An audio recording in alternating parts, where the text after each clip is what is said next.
Hello friends, welcome to again my YouTube channel VC Classes. Today I am going to teach you the rest part of the lesson Lost Spring. Hearing him उसको सुन करके one wonders if he has achieved what many have failed in their lifetime. इसमें writer जो थी वो Bengal makers के जो head Bengal makers की family के जो हेड थे उनसे बातें कर रही थी। तो उनमें से एक हेड जो है वो ये कहता है कि मैंने अपनी लाइफ में जो कुछ किया है वो बस ये है कि मैंने अपने सिर पे छत बनाई है, मैंने एक घर बनाया है। तो इसको सुन करके वो कहती हैं कि कोई भी इस बात को लेकर के चकित हो सकता है कि उसने अपने लाइफ में वो किया है, अपने लाइफ में वो अचीव किया था जिसको कई लोग अपने पूरे लाइफ टाइम में पाने में असफल हो जाते हैं। He has a roof over his head, उसके अपने सिर पर एक छत है। The cry of not having money to do anything except carry on the business of making bangles not even enough to eat rings in every home.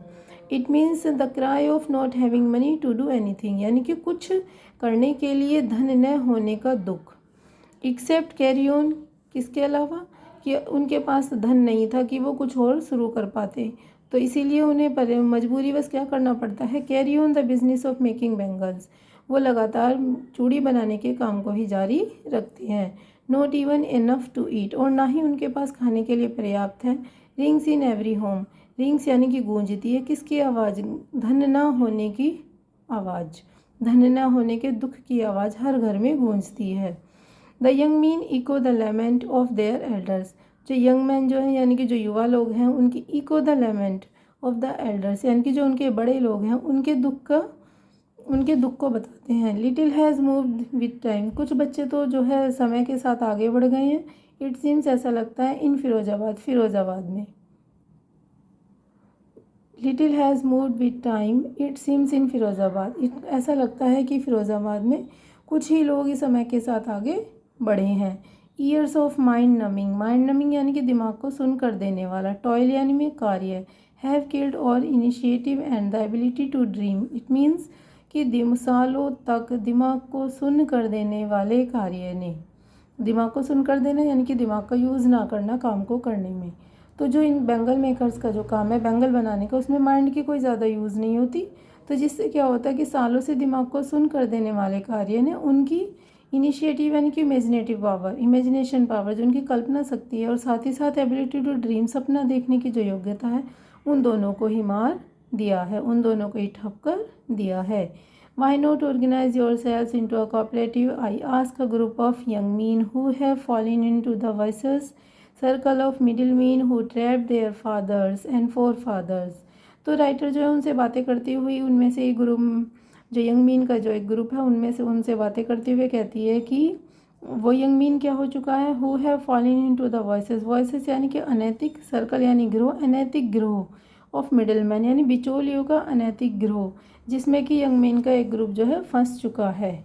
तो और उस ग्रुप में who trapped their fathers and forefathers, और उस group ने उनके fathers को और उनके फोर फादर्स को यानी कि पूर्वजों को भी फंसा लिया था। तो राइटर्स इस बात को सुन करके उनसे कहती कि why not organise yourself into a cooperative, तुम खुद अपने आप ही कोऑपरेटिव में क्यों नहीं ऑर्गेनाइज हो जाते हो।